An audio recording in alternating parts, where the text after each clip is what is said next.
പശ്ചിമേഷ്യയിൽ വീണ്ടും യുദ്ധകാഹളം മുഴങ്ങുമ്പോൾ ഇത്തവണ രണ്ടും കൽപ്പിച്ചാണ് അമേരിക്കയുടെ വരവ്. ഇറാനെതിരെ സർവനാശത്തിന്റെ വിത്തുപാകാൻ അമേരിക്കൻ സൈന്യം തങ്ങളുടെ രഹസ്യ നീക്കം ആരംഭിച്ചു കഴിഞ്ഞു. ആയുധപുരകൾ സജ്ജമാണ്. ഇനി ട്രംപ് ഭരണകൂടത്തിന്റെ ഒരൊറ്റ ഉത്തരവിന് വേണ്ടി മാത്രമാണ് അമേരിക്കൻ സൈന്യം കാത്തിരിക്കുന്നത്. ഇറാനെതിരെ വലിയ തോതിലുള്ള സൈനിക ആക്രമണത്തിനാണ് ഇപ്പോൾ വാഷിംഗ്ടണിൽ പദ്ധതികൾ ഒരുങ്ങുന്നത്.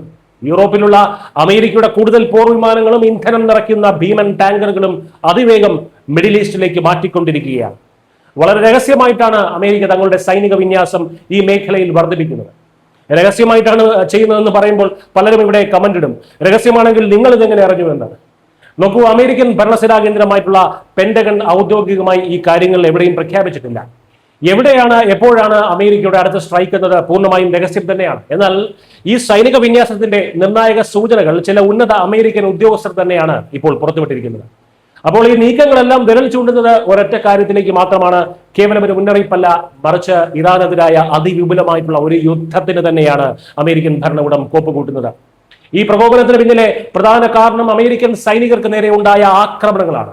ജോർദാനിൽ 2 അമേരിക്കൻ സൈനികരാണ് അടുത്തിടെ കൊല്ലപ്പെട്ടത്. ഇതിനു പുറമെ ഇറാഖിൽ ഇറാന്റെ ഡ്രോൺ ആക്രമണത്തിൽ മറ്റൊരു അമേരിക്കൻ സൈനികനും ജീവൻ നഷ്ടപ്പെട്ടു. സ്വന്തം സൈനികരുടെ രക്തത്തിന് അമേരിക്കൻ മണ്ണിൽ വലിയ വിലയുണ്ട്. അതിന് പകരം ചോദിക്കാതെ ഒരു സൂപ്പർ പവർ എന്ന നിലയിൽ അവർക്ക് അടങ്ങിയിരിക്കാനാകില്ല എന്നതിന്റെ ഏറ്റവും വലിയ തെളിവാണ് ഇപ്പോൾ നടക്കുന്ന സൈനിക സന്നാഹങ്ങൾ.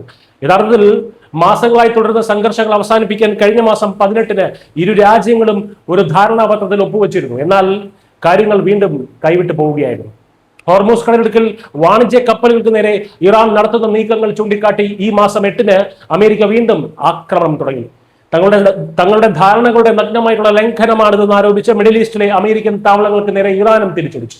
ഇതാണ് അമേരിക്കയെ ചൊടിപ്പിച്ചത്. നിലവിൽ അമേരിക്കൻ ആയുധ ശേഖരത്തിൽ ചില കുറവുകൾ ഉണ്ടെങ്കിലും തങ്ങളുടെ പ്രഹരശേഷിയെ അത് ഒട്ടും ബാധിക്കാത്ത രീതിയിലുള്ള അതീവ രഹസ്യ തന്ത്രങ്ങളാണ് പെന്റഗൺ മെനയുന്നത്. ചുരുക്കത്തിൽ ലോകം മുഴുവൻ വലിയൊരു ഉദ്വേഗത്തിലാണ്. ഏതു നിമിഷവും അമേരിക്കയുടെ ഈ സന്നാഹങ്ങൾ ഒരു പരസ്യ യുദ്ധമായി മാറാം. മിഡിൽ ഈസ്റ്റിലെ സമ്പൂർണ്ണ ആധിപത്യം ഉറപ്പിക്കാൻ അമേരിക്ക തയ്യാറെടുക്കുമ്പോൾ ഇറാൻ നേരിടാൻ പോകുന്നത് സമാനതകളില്ലാത്ത പ്രതിസന്ധിയാണ്. വരും ദിവസങ്ങളിൽ ഗൾഫ് മേഖല സാക്ഷ്യം വഹിക്കാൻ പോകുന്നത് അമേരിക്കയുടെ അതിശക്തമായിട്ടുള്ള സൈനിക നടപടികൾക്കായിരിക്കും.